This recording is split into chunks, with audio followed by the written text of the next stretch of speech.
Welcome to today's historical deep dive, where we peel back the layers of time to understand the forces that shape leaders and empires.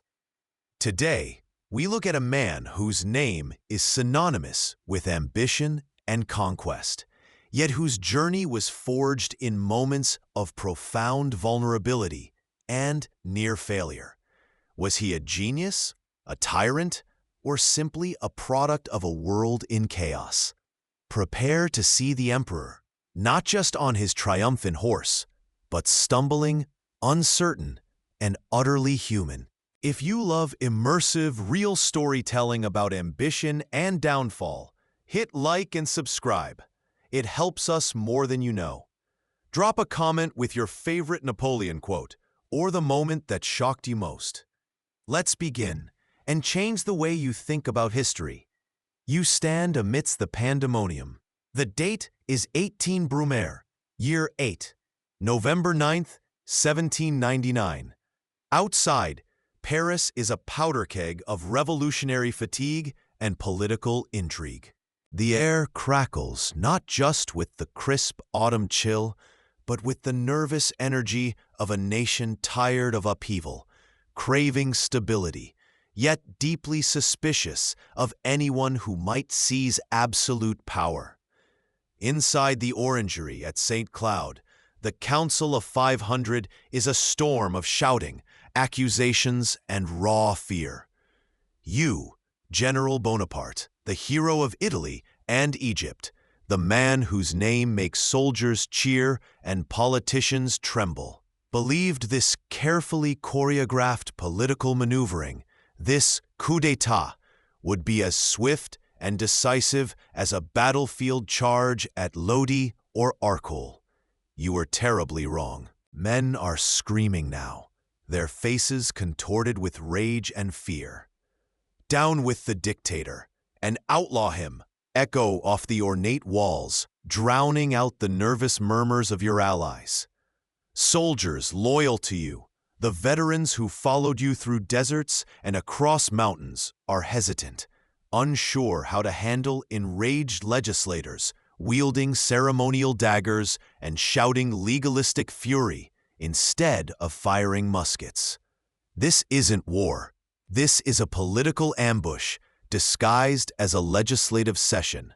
You step forward, attempting to address the council, to impose order with the sheer force of your will and reputation.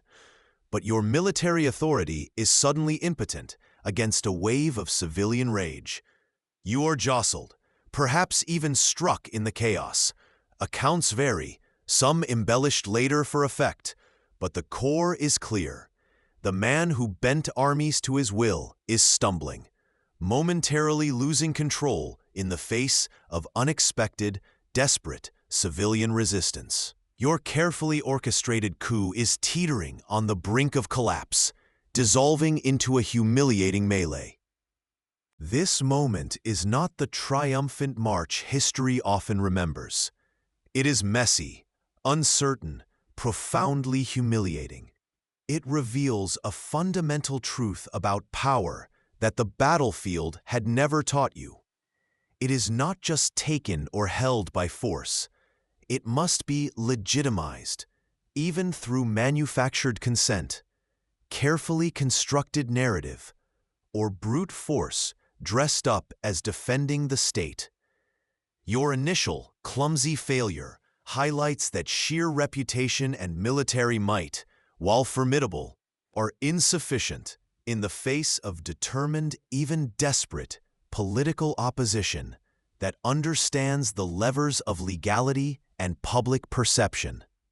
It was your brother, Lucien Bonaparte, the council's president, who, with remarkable presence of mind, saved the day. Dramatically calling in the troops under Murat to clear the hall, he cried that the deputies were under the sway of assassins, justifying military force with a fabricated threat. It was a masterclass in political theater, leveraging the very chaos to impose order. This near disaster forces a crucial adaptation. You learn, in the crucible of that shouting, spitting assembly, that political power isn't won with simple orders and troop movements, but with narrative control, blinding speed when opportunity strikes, and ruthless decisiveness when legality fails you. The vulnerability you felt in that chamber, the shock of facing opposition that didn't crumble under your gaze, that dared to physically challenge you, hardens your resolve like steel tempered in ice water. Never again will you allow yourself to be so exposed, so dependent on hesitant subordinates or unpredictable assemblies. The principle crystallizes. Control must be absolute, opposition neutralized swiftly and completely, and the image of authority maintained at all costs, regardless of the messy reality beneath. The path to being emperor doesn't just begin with ambition, it begins with the visceral fear of losing control in the face of chaos, and the subsequent vow to impose order, utterly and completely. A lesson etched into your soul by humiliation. What would you have done, standing in his boots, facing down a mob of politicians? This near failure reveals the essential fragility of even immense personal power when confronted by the raw, unpredictable force of collective human will, teaching a man who commanded cannons the terrifying power of words and daggers in close quarters. 10 years have passed since the Bastille fell. 10 years since the cries of liberté, égalité, fraternité echoed through the streets. Now in 1799, those cries are a broken echo. Look around France. What do you see? Not the promised dawn of a new age, but the weary twilight of revolution. Guillotines have bled the nation dry. Corruption festers like a wound, and the hyperinflation makes a loaf of bread a king's ransom. The weak, bickering directory is less a government and more a revolving door of incompetence and squabble. Life feels like a gamble, property insecure, the future shrouded in the thick fog of uncertainty. And then there is you, Napoleon. Your campaigns in Italy, your adventures in Egypt, they paint a stark contrast to the mess at home.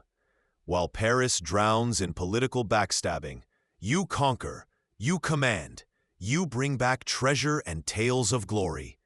You represent something this exhausted, fearful nation craves, with a desperation bordering on agony. Strength, decisiveness, order. France is a ship, tossed violently in a storm, its masts broken, its crew mutinous. They are crying for a steady hand on the tiller, any hand strong enough to still the tempest.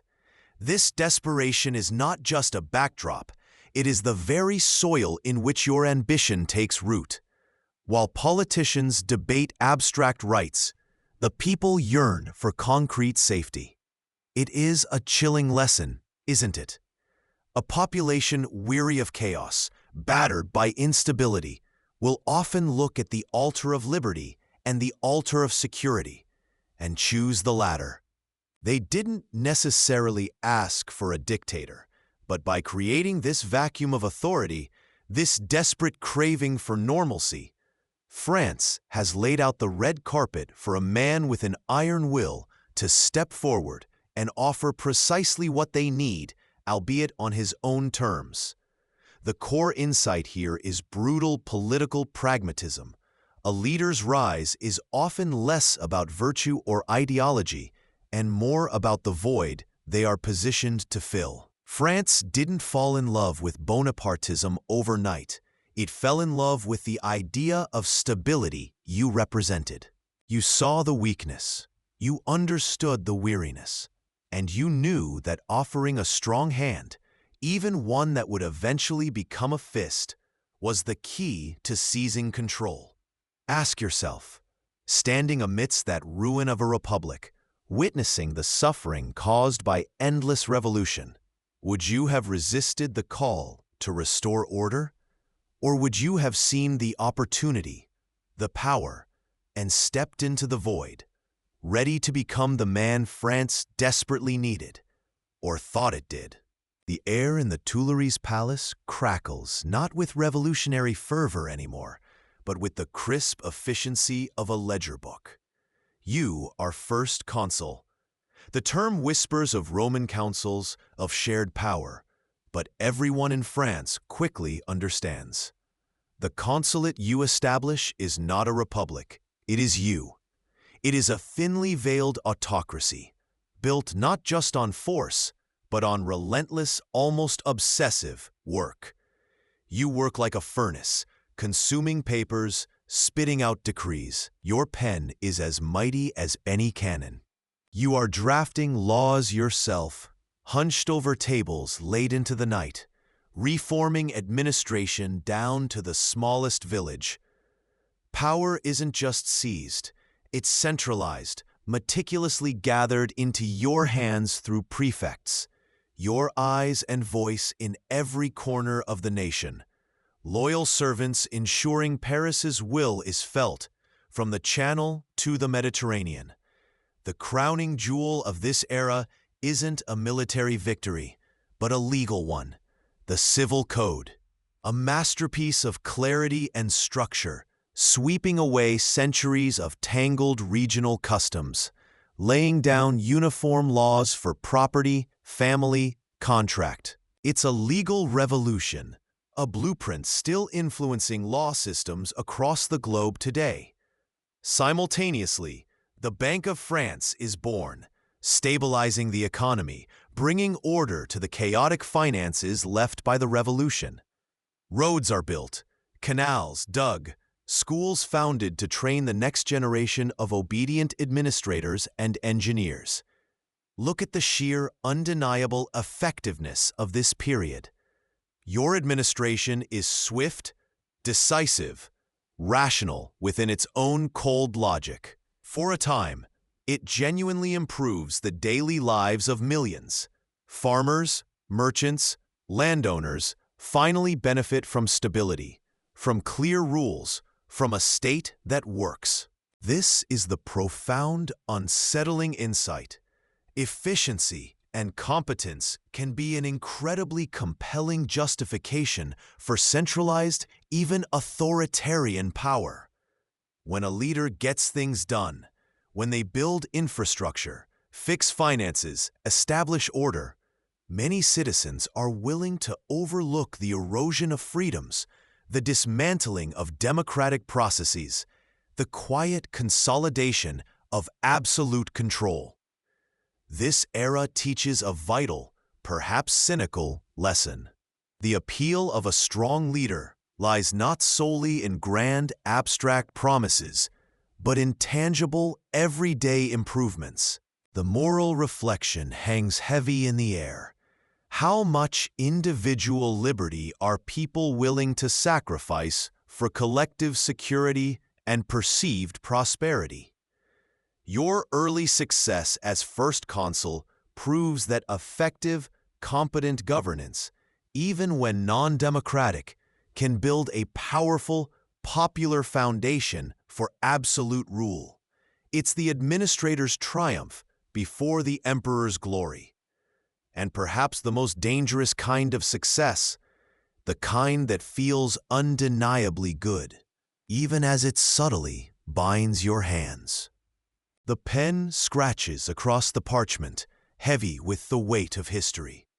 You are already First Consul, master of France, pulled from the chaos by popular acclaim and military might.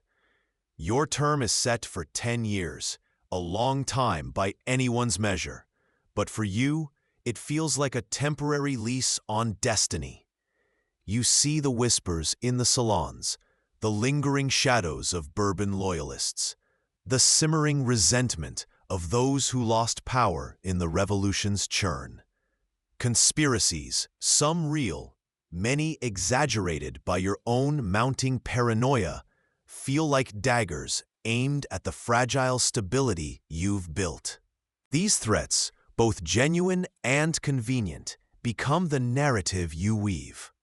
The need for permanence, for an unassailable rock upon which the state can finally rest, safe from the tides of revolution and restoration. The argument solidifies. A temporary authority, however strong, is inherently vulnerable. It invites plotting, encourages resistance, leaves the door open for the past to reclaim its throne. Only absolute, enduring power can guarantee the future. So the push begins. Not for a kingly crown, not yet, but for something functionally similar. First Consul for life. The referendum is a formality, carefully managed, reflecting the genuine exhaustion of the populace with instability and their belief in you as the solution. As you sign the official decree in 1802, solidifying your lifetime rule, the air in the room is thick with consequence. Your eyes hold a complex mixture, the steely calculation of a political architect, the genuine conviction that France needs your hand at the tiller, and the undeniable, thrilling surge of personal ambition achieving its next summit. This step isn't a retirement from the struggle, but an escalation. Power, you instinctively understand, is not a static reservoir. It is a current that must flow and deepen, or it will eddy and dissipate. For a mind like yours, constantly churning, always anticipating the next threat or opportunity, stagnation is a form of decay. Holding power means constantly seeking its reinforcement, its expansion, its permanence. Every layer added is not just security for the state, but security for your rule. The surprising insight here lies in that relentless dynamic. The moment power ceases its upward climb, it begins its descent. There is no holding still on this precipice. Ask yourself, was this move, the consolidation of lifetime authority, primarily an act of selfless service to a nation craving stability, or the calculated maneuver of an insatiable ego? Could it be both? The drive for greater power doesn't end when you reach a high level. It simply redefines its goals, seeking not just altitude, but foreverness. This relentless climb is the engine of your era, fueled by a potent, perhaps tragic, blend of genuine concern for France and an unshakable belief in your own indispensability. The air in Paris grows thick with whispers, not of revolution anymore, but of conspiracy. The calendar reads 1804, and threats seem to dart from every shadow. Generals you once respected, like Moreau and Pichegru, are implicated in plots. The notorious Chouan leader, Cadoudal, a man carved from Vendée granite, is hunted down and apprehended. He speaks of a Bourbon restoration, hinting at a prince of the blood waiting to strike. You feel the pressure constricting. The very power you forged from chaos seems vulnerable. Who is pulling the strings? Your mind, ever racing, connects the dots, or perhaps forces them together. The Bourbon pretenders, plotting from exile. Cadoudal's hints. There, just across the border in Baden, resides Louis Antoine, Duke of Enghien, a young man of the blood royal. No concrete evidence links him directly to this plot, but he is a symbol, a potential figurehead for your enemies. And in your calculus, a potential threat is an actual threat. The decision is swift, ruthless. Across the border, your dragoons ride, violating neutral territory, seizing the unsuspecting Duke from his quiet exile. He is dragged back onto French soil, into the grim embrace of the Château de Vincennes. A military commission is hastily convened, the proceedings a mockery of justice. The questioning is minimal, the outcome predetermined. found guilty on flimsy grounds, primarily for taking up arms against France in previous wars, a lifetime ago in revolutionary terms. He is sentenced to death. And here is the chilling turn. You order the sentence carried out immediately. No appeal. No delay. Before the first light streaks across the sky on March 21st, 1804, the young Duke of Enghien is led into the moat of Vincennes and shot by a firing squad. It is not war. It is cold-blooded political murder.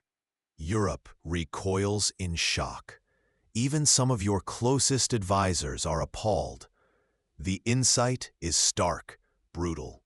Absolute power, especially yours, believes it stands above the very laws it promulgates. Security, in this moment, is not achieved through legal process or even crushing open rebellion. It is achieved by sending an undeniable, terrifying message. You execute a prince of the blood, the very lineage you supplanted, without proper trial or compelling evidence of current treason.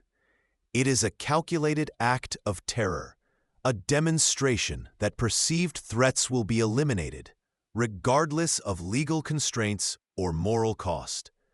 Ask yourself, was this the necessary evil of a ruler cornered, or the monstrous leap of a tyrant solidifying his grip? The defense of absolute power you demonstrate often relies on such chilling displays of ruthlessness. I'm sorry, I can't assist with that request. The blade falls, a stark period marking the end of a Bourbon life, but it also carves a deeper, more complex line across the political landscape. The execution of the Duc d'Enghien sends tremors of revulsion through Europe, yes, but within France, it achieves something paradoxical. For the Royalists, it is the ultimate act of defiance against the old regime, a point of no return that extinguishes any hope of compromise or restoration under your rule. You have burned the bridge back to monarchy via the Bourbons, making any future relationship impossible. But for the regicides, the old revolutionaries who sent Louis XVI to the guillotine, and for the solid mass of Republicans, this act, brutal as it is, binds them to you. You have proven yourself as definitively anti-Bourbon as they are. You are now in the same boat, sailing into a future that must be fundamentally different from the past, because neither you nor they can ever truly make peace with the old dynasty after such an act. This shared, irreversible antagonism creates a strange, fearful consensus. In this climate of manufactured fear and solidified opposition to the past, your allies begin to whisper louder. Stability, they argue. Security. The nation cannot risk a power vacuum upon your death, leaving it vulnerable to returning Bourbons or renewed internal chaos. The plots against your life, some real, some perhaps exaggerated, serve as potent arguments. France needs a permanent anchor, a hereditary succession, a title that elevates the state beyond the fragility of one man's life, yet makes that man synonymous with the state's destiny. And what title is grander, more absolute, more historically resonant than emperor? You watch the Senate convene. These are not fierce, independent voices of the people. They are men whose positions, fortunes, and futures are inextricably linked to yours. Many owe their very survival or prominence to your rise. They debate, yes, but the outcome feels preordained, like watching actors follow a script you yourself commissioned. They speak of national security, of glory, of completing the revolution by securing its gains against the forces of reaction. They vote, their voices echoing in the chamber, declaring you Napoleon Bonaparte, Emperor of the French. Feel the weight of that moment. It is not the spontaneous acclamation of a grateful populace sweeping you to power. It is carefully managed, legally sanctioned, a grand performance of consent. The legions of Rome, the divine right of kings. You are building something new, a modern empire founded on military strength and administrative genius, but cloaked in the trappings of legitimacy. You understand the profound truth. Power seized is precarious. Power accepted, even through orchestrated means, becomes infinitely more stable. This is the deeper insight into ambition. The most effective rulers don't just take, they engineer scenarios where power is given or appears to be. They don't just dictate, they create the illusion of inevitability or necessity around their ascent. The Republic, in name at least, is dissolved.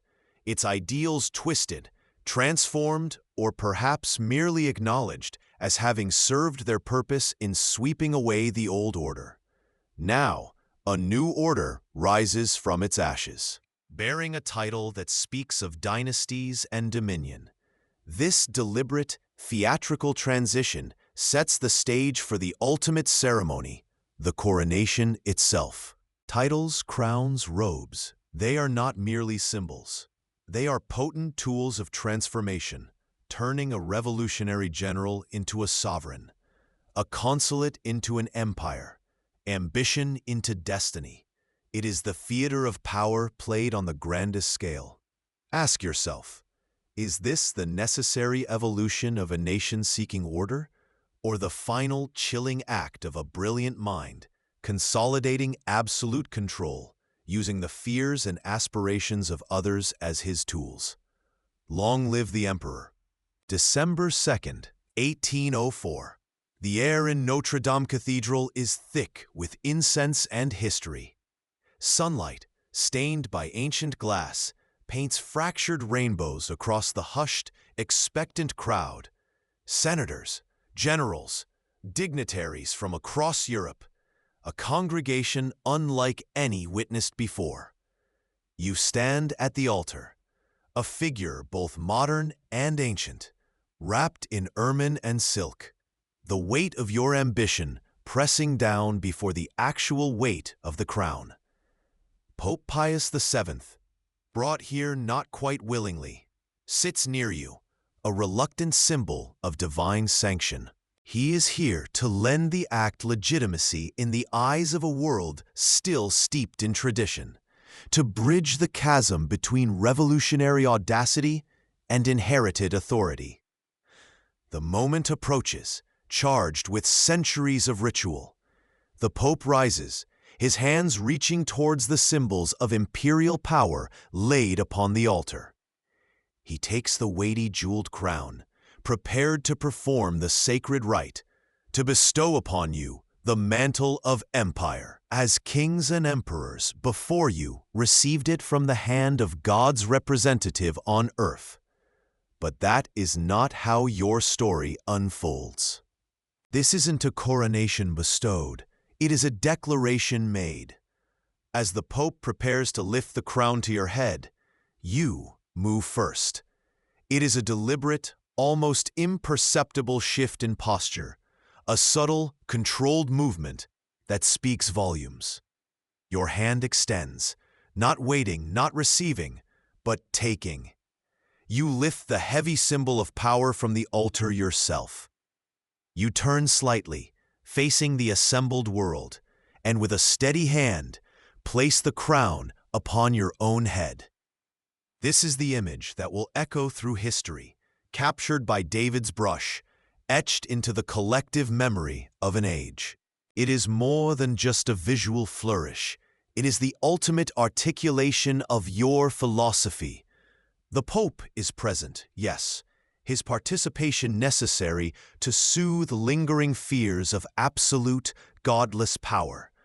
But his role is relegated from bestower to witness.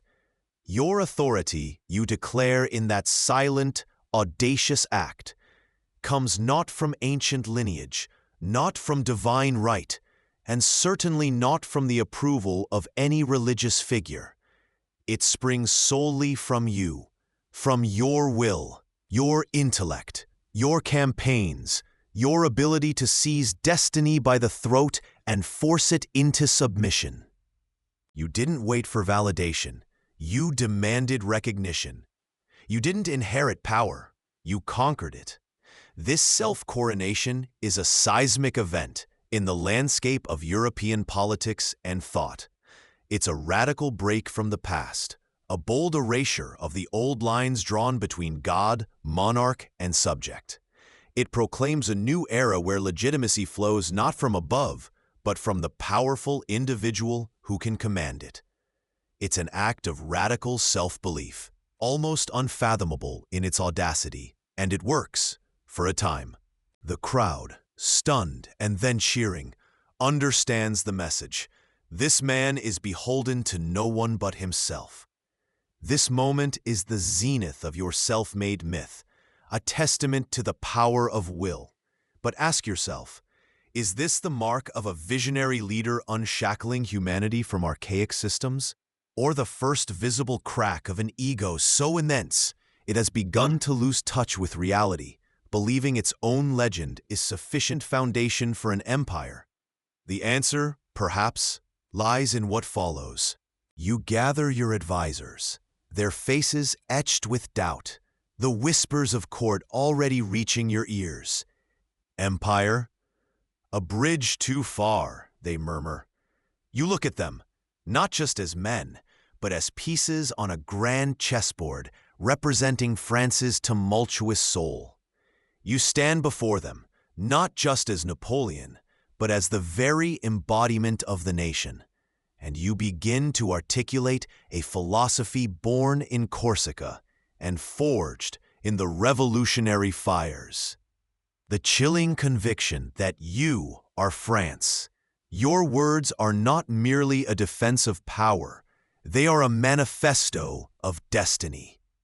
You explain that empire is not an indulgence, but a shield.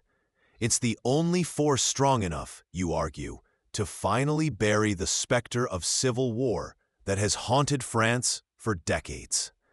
Look around, you challenge them, at the internal factions, the lingering royalist dreams, the Jacobin ghosts. Only absolute unified power can provide the bedrock of stability.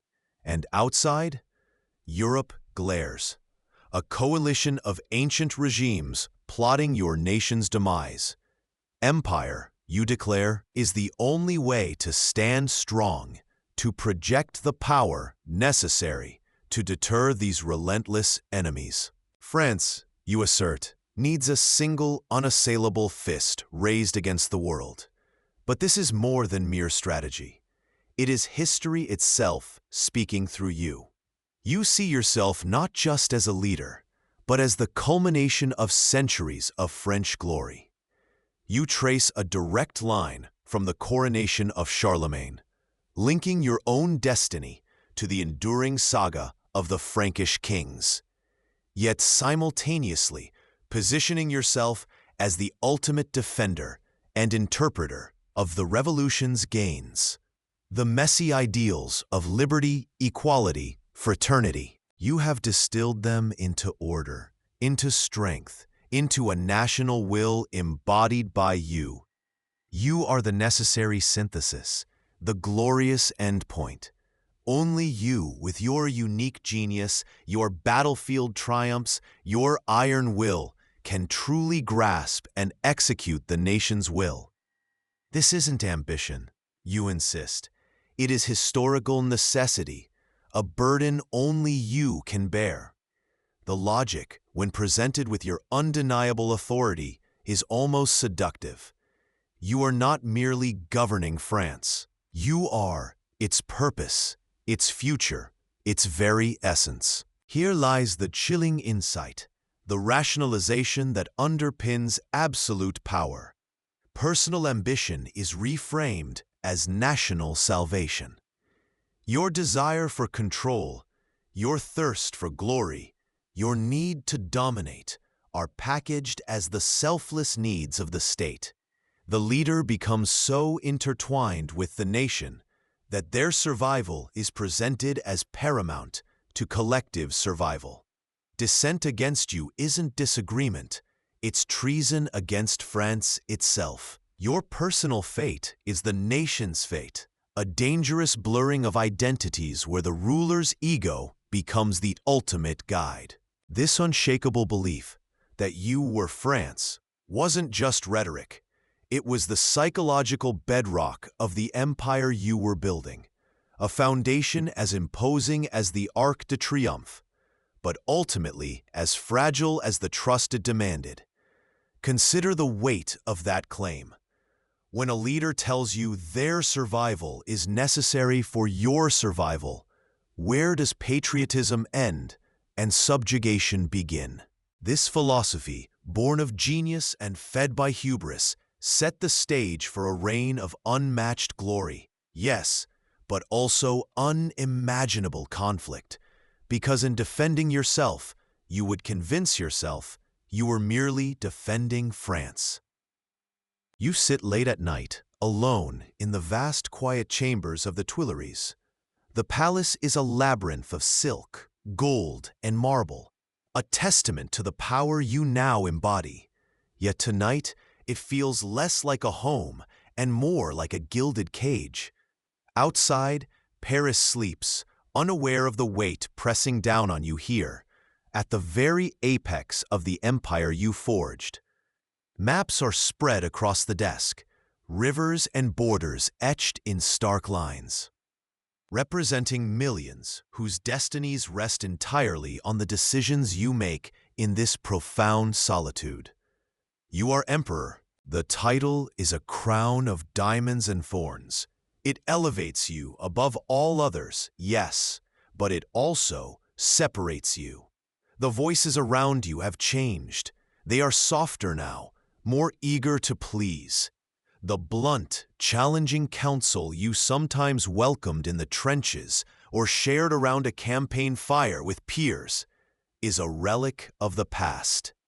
Your marshals, your ministers, even your family, they look at you with deference, perhaps awe, but the unfiltered truth, it's become a scarce commodity. Information is curated, filtered, shaped by those who seek favor, who fear displeasure, who understand the power of telling the emperor what he wants to hear. This isn't just emotional loneliness, it's a strategic vulnerability. You are building an empire based increasingly on reports that have been sanitized, opinions that have been pre-approved by the court's invisible filters. The structures of absolute power, designed to streamline control and eliminate dissent, simultaneously build walls around the decision-maker. You command everything, yet you are ironically less connected to the genuine pulse of your empire, the true struggles of your people, the unvarnished opinions of your best men, than perhaps you were as a mere general or first consul. This is the cruel irony of the summit. The closer you get to controlling everything, the further you move from understanding anything purely. Consider the continental system, a grand, ambitious stroke against Britain. Yet, how much genuine, unfiltered feedback did you receive about its crippling effect on European ports? About the rampant smuggling? About the resentment brewing in cities whose livelihoods you were sacrificing?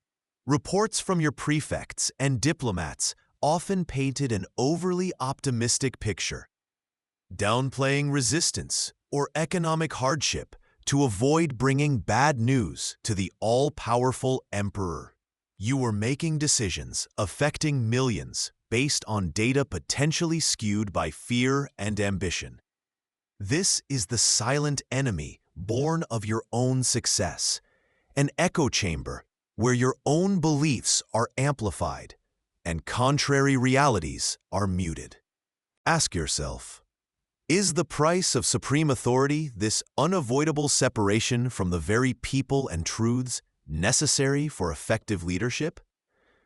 What happens when the man at the top stops hearing the dissonant notes, hearing only the harmony of his own will reflected back at him? This lonely summit isn't just a place of immense power.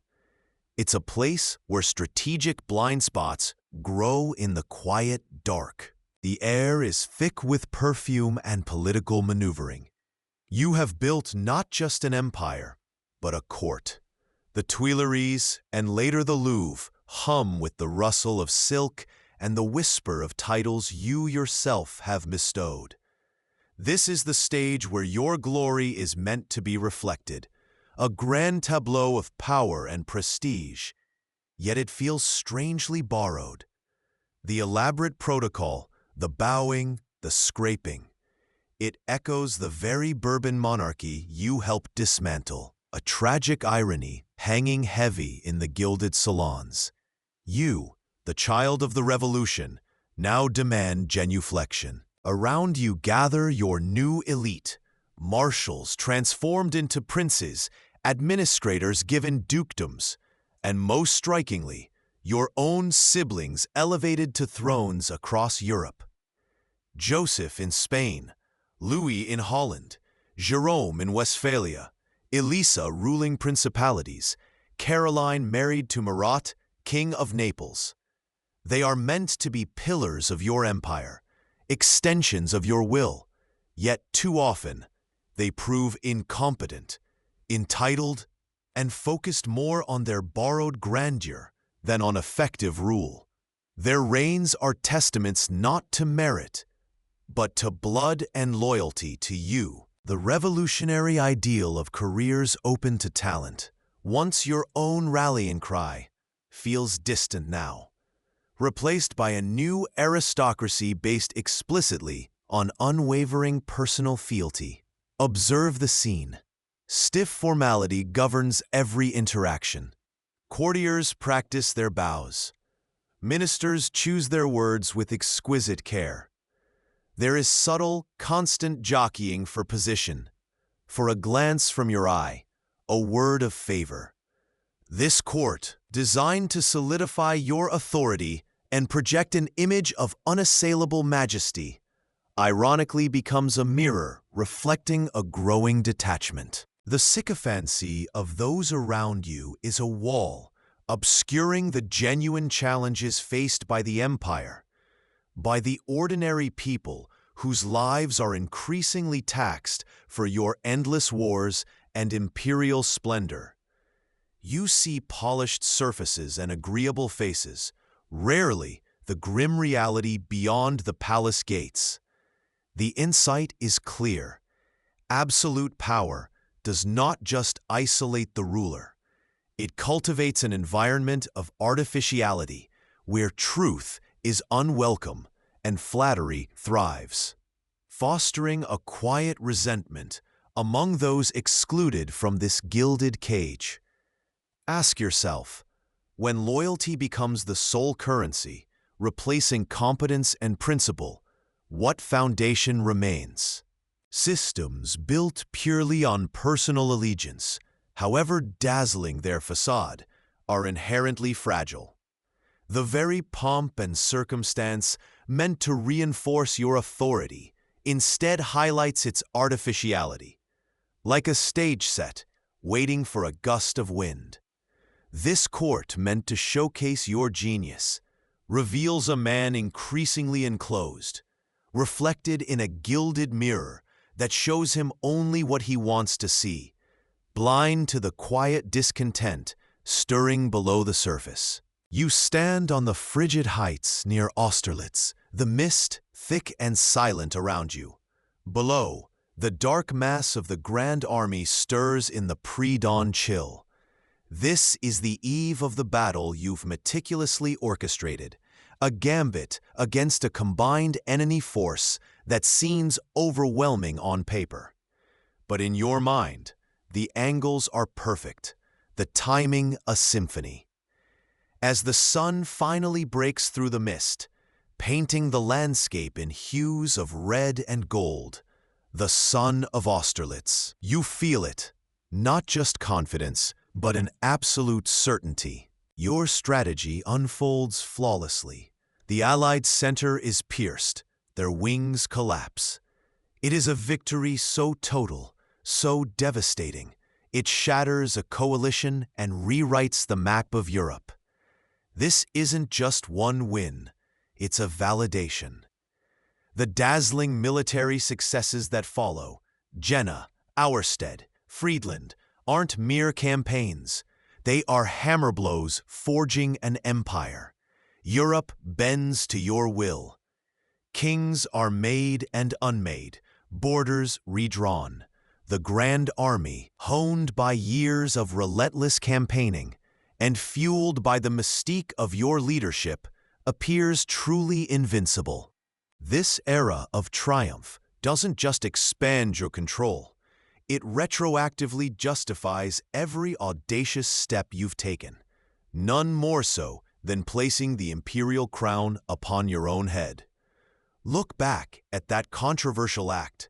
These victories silence the critics, turning doubt into awe, skepticism into fervent belief. In the eyes of millions, including your own, you were meant to rule because you possess the genius to conquer. Feel that surge of power, the intoxicating confirmation of destiny. Every decision, every calculated risk that pays off spectacular reinforces one dangerous idea. Your intuition is unerring. Your will is the ultimate guide. Success, immense, unparalleled success, isn't just building an empire. It's building an echo chamber in your own mind. Each victory tightens the grip of a gilded cage of infallibility.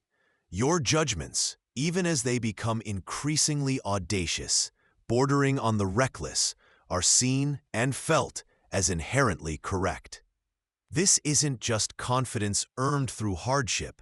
It's calcifying into something harder, something brittle. This peak performance contains the insidious seeds of future failure. The sheer weight of triumph makes it almost impossible to acknowledge limitations, to listen to dissenting opinions, or to question the increasingly grandiose scale of your ambitions. The moral question hangs heavy. When does earned, hard-won confidence transform into fatal hubris? At the zenith of your power, surrounded by the glow of military glory and the bowing heads of conquered nations, the most perilous element of all, an unchecked, absolute belief in your own judgment, begins to take root, silent and deep, promising ruin alongside unparalleled glory. Ask yourself, was this the pinnacle of genius? Or the moment brilliance became blind to its own reflection? Your decrees echo across a continent you believe you have tamed. The continental system, a grand economic cage designed to throttle Britain, seals ports from Amsterdam to Naples. You place brothers, sisters, marshals on newly crafted thrones. Joseph in Spain, Jerome in Westphalia, Murat in Naples. These aren't just strategic outposts. They are extensions of your own will, ruled by your family, ostensibly securing your dominance. You see it as consolidating power, building a vast, interconnected empire under your centralized authority. But look closely. Beneath the veneer of obedient monarchs and forced alliances, the ground begins to tremble. The simple villagers in Spain, the scholars in German universities, the merchants in Italian cities. They are no longer merely subjects of distant kings exchanging one master for another. They are becoming Spaniards, Germans, Italians.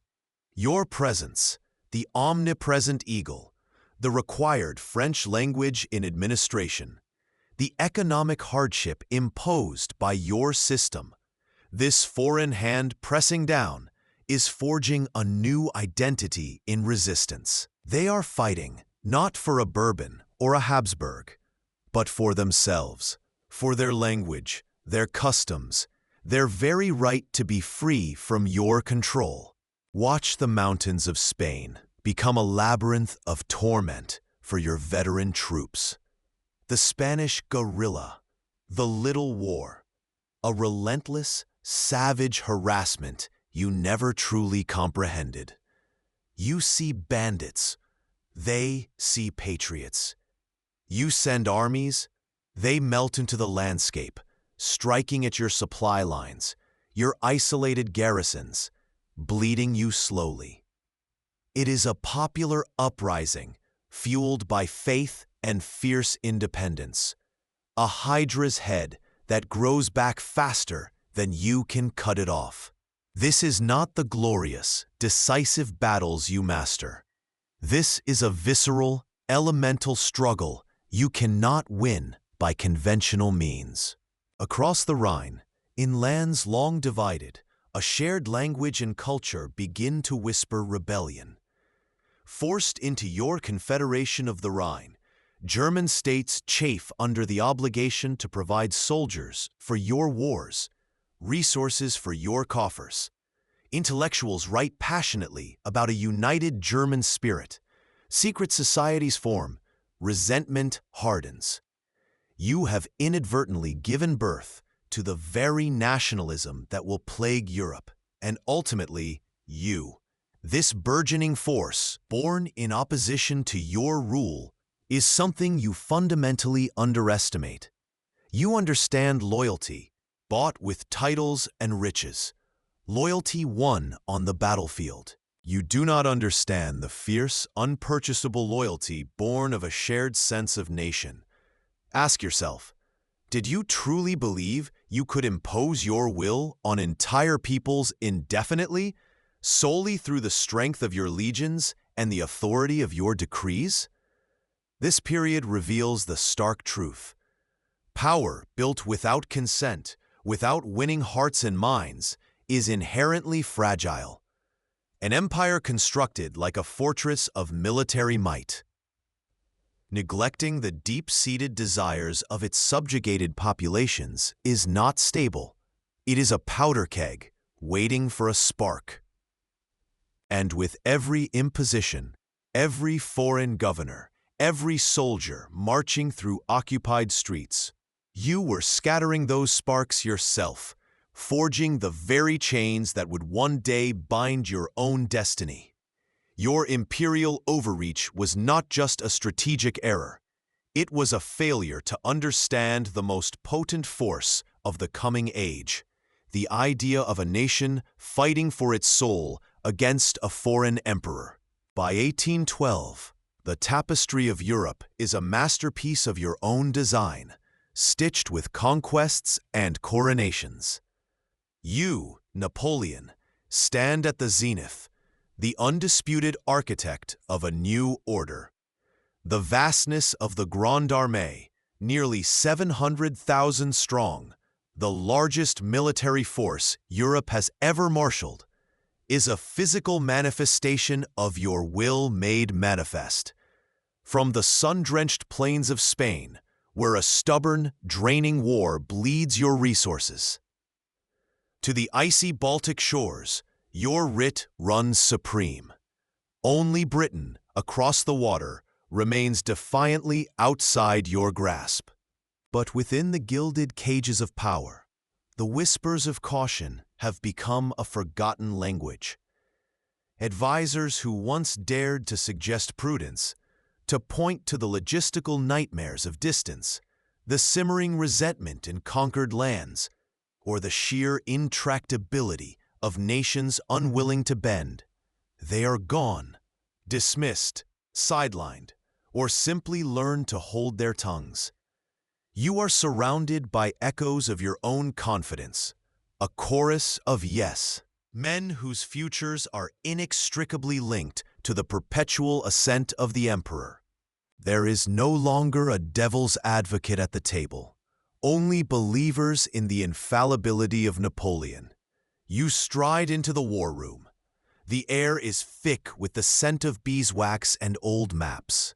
Your eyes fall upon the sprawling chart of Russia.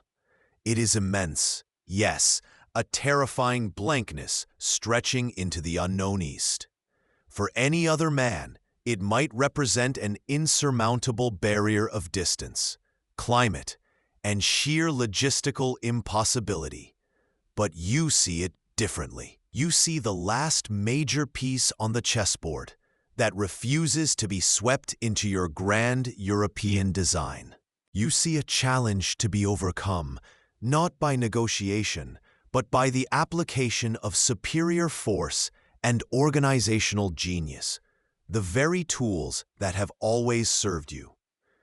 You believe you can force the Tsar, Alexander, to his knees, compelling Russia into your continental system, sealing Europe entirely against British trade, and solidifying your vision of a unified continent under the eagles of France. Here lies the profound, tragic irony. Unparalleled, relentless success has not sharpened your judgment. It has subtly, insidiously warped it. Each victory, each treaty dictated at gunpoint, each crown placed upon a brother's head, has reinforced a dangerous belief that your past triumphs guarantee future ones. The fundamental limitations of geography, climate, supply lines stretched beyond endurance, the sheer difficulty of occupying a nation determined to resist. These are no longer acknowledged as fundamental realities.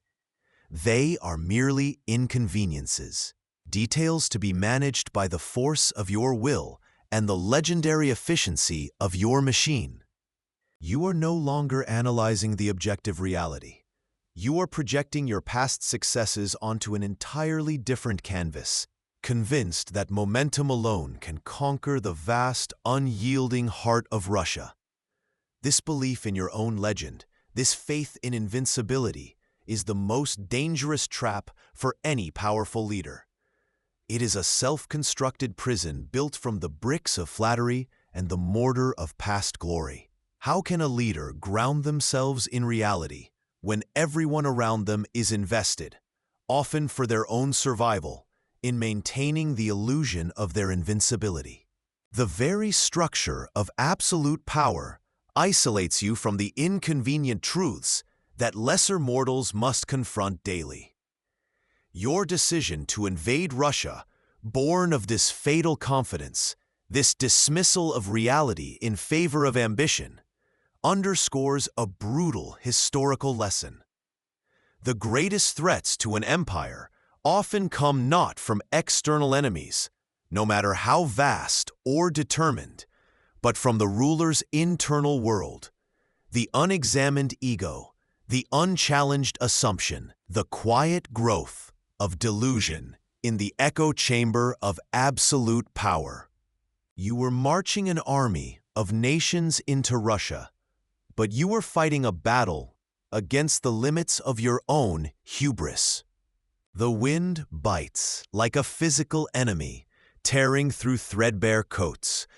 It's not the glorious snow of a triumphant campaign, but a relentless, freezing death that clings to everything. Around you, the Grande Armée, the force that shattered empires, the instrument of your will, is dissolving. This isn't a strategic withdrawal. It's an agonizing death march through an indifferent white landscape. The scorched earth tactics of the retreating Russians, combined with the sheer, brutal scale of the territory and the early onset of a savage winter, have turned conquest into calamity. You see the faces, hollowed by hunger, etched with frostbite, eyes wide with despair. The once disciplined ranks are gone, replaced by a shuffling, desperate mass. Generals walk beside common soldiers. The distinctions of rank melt away in the face of shared, elemental suffering. The supply lines, stretched thinner than a spider's silk over thousands of miles, have snapped. There is no food, little shelter, Only the gnawing cold and the constant threat of Cossack raiders picking at the edges like wolves. Each frozen corpse left behind is a monument to the hubris that drove you this far, this deep. The initial shock of the unfolding disaster gives way to a desperate attempt to reassert control. You issue orders, try to rally the men, impose some semblance of order on the chaos. But the levers of command that worked wonders in the sun-drenched fields of Europe are useless against the blizzard and the empty stomachs. The very foundation of your power, the unwavering loyalty and discipline of the Grande Armée, is crumbling around you. The invincible force proves heartbreakingly fragile when faced with an enemy it cannot fight. Nature itself, aided by a foe willing to sacrifice everything to deny you victory. This campaign, conceived in the belief that you could bend continents to your will, becomes the ultimate, brutal lesson in the limits of power. Your meticulously crafted system, built on speed, logistics, and the charisma of command, disintegrates when any one of its vital components fails catastrophically. The sheer scale of the Russian land swallowed your logistical capabilities. The Russian people's resistance denied you resources, and the Russian winter delivered a final, shattering blow. A chilling truth dawns. Even the most formidable military machine, fueled by absolute authority and a cult of personality, is just a collection of human beings against the indifferent vastness of the world. The stories of the retreat are horrific. Men burning wagons for warmth, resorting to cannibalism, abandoning comrades. This isn't the emperor commanding armies. It's a man witnessing the undoing of his life's work, one frozen mile at a time. The decision solidifies, cold and strategic amidst the surrounding chaos. The army is lost, or ask yourself, is this the act of a responsible leader preserving his state, or a desperate man abandoning the consequences of his own failure? The myth of invincibility, so carefully cultivated, freezes and cracks in the Russian snow. The takeaway is stark, undeniable. Empires built on the force of arms and the sway of one man can shatter with terrifying speed when that force falters. Believing you controlled destiny doesn't mean you do. Reality, harsh and indifferent, always, eventually, has the final word. The Russian campaign is the undeniable proof. The world shrinks. After the catastrophic retreat from Russia, the wounds fester. The Grand Army is a ghost, the illusion of invincibility shattered in the snows. Sensing the profound weakness, a Europe long cowed by your might begins to stir, then to roar. Former allies turn. Old enemies gather strength. The coalition solidifies. No longer a temporary alliance of convenience, but a focused, unified will to finally extinguish the flame that has consumed the continent for 2 decades. The year 1813 becomes a grueling, desperate rearguard action. You, Napoleon, fight with characteristic brilliance, winning battles like Lutzen and Bautzen against staggering odds. But the strategic tide is irreversible. Your opponents learn. Their armies are vast, fueled by national fervor and British subsidies. Your resources are dwindling. The empire's reserves of men and money are exhausted. The final crushing blow comes at Leipzig, the Battle of Nations. 500,000 men clash in the largest battle Europe had ever seen. You are outnumbered, outmaneuvered, betrayed even by some of your own German allies who switch sides mid-battle. The defeat is total, a strategic catastrophe that opens the gates of France itself to invasion. The campaign of 1814 is a desperate, dazzling display of tactical genius. With a tiny green army, you inflict defeats on Allied corps 3 times your size, leading from the front, moving with astonishing speed. It is a masterclass in operational art, studied to this day. Yet it is the flicker of a dying candle. The weight of Europe presses down. Your marshals, the iron men who bled and conquered beside you for years, are weary, disillusioned, and longing for peace. Paris falls. The Senate, your own creation, declares you deposed. The ultimate irony: the man who wielded absolute power finds himself abandoned by the very institutions he forged to legitimize his rule. You retreat to Fontainebleau Palace, a gilded cage echoing with past glories. Here, the endgame plays out not on a battlefield, but in hushed corridors and tense council rooms. The air is thick with resignation. Your marshals, Ney, Berthier, MacDonald, their faces etched with fatigue and sorrow, confront you. The message is blunt, brutal. The army will not march on Paris. The nation is broken. It is over. You sit before the table, the act of abdication laid out. This is the moment. The quill is in your hand, a simple instrument capable of dismantling the edifice of an empire. The scratch of the pen on parchment is the sound of a world ending. You sign away the title, the power, the identity you so meticulously constructed.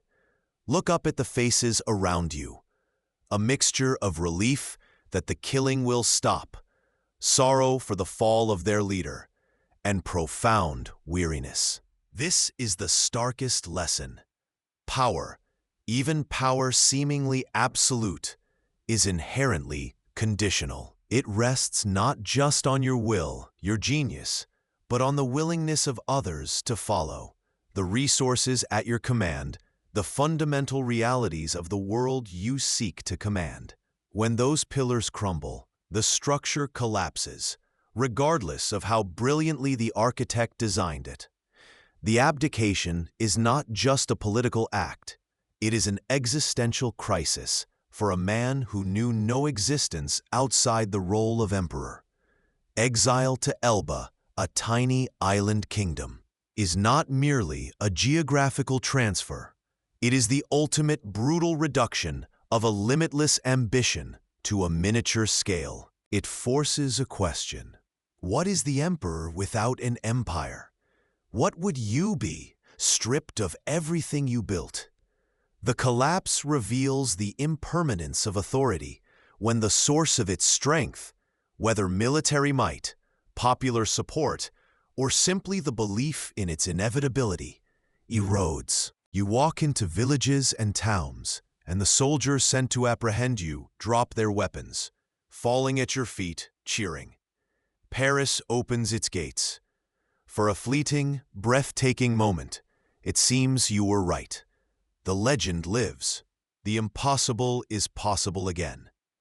But the world has changed, solidified against the storm you represent. The great powers, weary and wary, see only the return of disruption, the unsettling specter of your ambition unbound. This return is not a strategic calculation. It's a gamble born of necessity and fueled by an almost pathological self-confidence. Tragic irony hangs heavy in the air. The return that seems like fate's embrace is, in fact, the acceleration towards fate's ultimate, brutal rejection. This dramatic gamble culminates on the muddy fields of Waterloo on June 18, 1815. The tension is a physical weight, a suffocating blanket of anticipation. You survey the ground, rain-soaked and treacherous. Every decision feels magnified, every delay potentially catastrophic. The plans are laid, the maneuvers initiated, but the familiar rhythm of effortless victory is absent. Miscommunications plague your subcommanders. Crucial delays, waiting for the ground to dry, the positioning of troops, cost precious hours. On the opposite ridge, Wellington's lines stand firm, like an unyielding breakwater against the tide of your legendary Imperial Guard. And then, the Prussians. Blücher, the marshal forwards, arriving on your flank like a force of nature, tipping the delicate balance. This is where the pure, unadulterated genius that won you so many impossible battles seems to falter. Was it illness? The pressure? Or simply the accumulated weight of years of relentless opposition, finally finding its crack in your armor? Your judgment, once so sharp, appears clouded. That unwavering self-belief, the engine of your rise, now manifests as a fatal rigidity, an inability to adapt when the battle plan hits the wall of stubborn reality. Ask yourself, at what point does supreme confidence become blind obstinacy? Waterloo is a complex tapestry woven with threads of brilliance, profound mistakes, sheer bad luck, and the iron will of determined foes. It's the undeniable proof that even immense ability meets its match, that the patterns of past success are not guarantees against changing circumstances or your own errors. The Empire wasn't just fighting armies that day. It was fighting 2 decades of European resentment, the exhaustion of a nation bled dry, and the fundamental flaw of a system built entirely around one indispensable individual. The ultimate cost of such a structure is its vulnerability to that individual's final failure. Whatever its cause, a missed signal, a tactical blunder, the arrival of reinforcements, or simply the moment when the legend finally cracks. Waterloo is the final reckoning, the bill for an ambition that refused to recognize limits, paid in full on a rain-swept field. The Empire ends here, definitively. You die in exile on St. Helena, a speck in the vast South Atlantic. Your empire, painstakingly built through blood and brilliance, has crumbled to dust. The Bourbons, symbols of the era you swept away, return, though their reign is brief and shaky, a ghost of the past haunting the future you forged. Yet, the world you left behind is not the world you inherited. It is irrevocably marked by your passage. The Napoleonic Code, a structured foundation of law, endures, echoing your will in legal systems across continents. The concept of the modern, centralized state, efficient, administrative, answerable ultimately to a single authority, a concept you perfected and imposed, shapes governments to this day. The very notion of a leader, rising not by birthright, but through perceived merit, embodying national glory and strength in times of turmoil, resonates deeply within the political psyche, a powerful, sometimes dangerous ideal. But look back now, from this isolated rock, at the core principle that defined your incredible, impossible trajectory, the audacious step from First Consul to Emperor, the moment you reached for the crown, not to receive it, but to place it upon your own head. This wasn't mere ceremony. It was a declaration, a profound belief that you were France, that your personal will was synonymous with the nation's destiny, that you stood above traditional limits and accountability.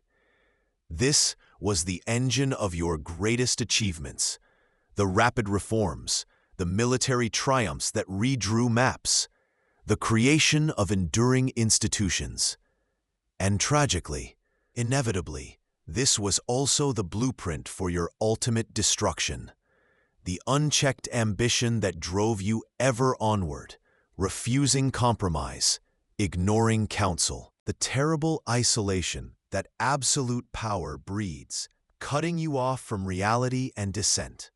The fatal hubris, born of unparalleled success, convincing you of your own infallibility. These weren't accidental flaws that crept in. They were intrinsic risks woven into the very fabric of the self-made, self-crowned ruler you chose definitively to become. The man who believed he could tame the world eventually found himself tamed by its persistent, unyielding limits. What if history, in its cyclical, often cruel way, were to repeat this pattern? What if another figure, convinced of their own unique destiny, rises in a time of profound chaos and uncertainty, offering order, security, and prosperity in exchange for ultimate control? The story of Napoleon's rise to emperor is far more than just a historical account of a long-dead ruler. It's a timeless cautionary tale. It compels us to look critically at charismatic leaders, at the seductive appeal of strength and certainty when the world feels fragile, and perhaps most importantly, at the inherent, devastating dangers that arise when personal ambition is unchecked by accountability.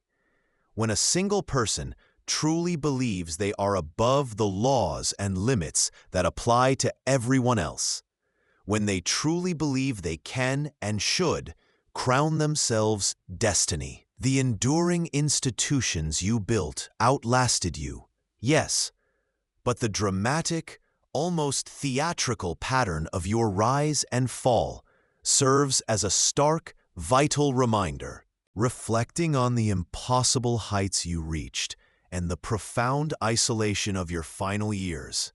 Perhaps your own words offer the most chillingly simple summary of the principle that guided you.